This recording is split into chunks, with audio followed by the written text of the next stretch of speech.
How to reset your game data on iPhone. To get started, first of all go ahead and open up the Settings application on your phone. Once you're here, tap on your account at the top. This is your Apple account settings page. On this page, go to iCloud.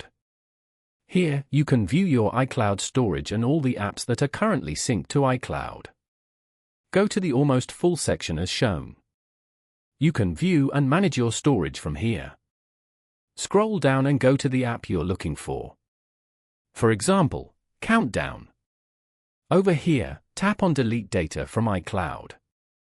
Tap on Delete again to confirm.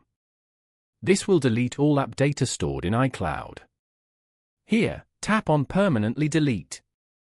Note that after you delete this data, it will no longer be available and cannot be recovered. Following these steps, you can easily reset your game data on iPhone.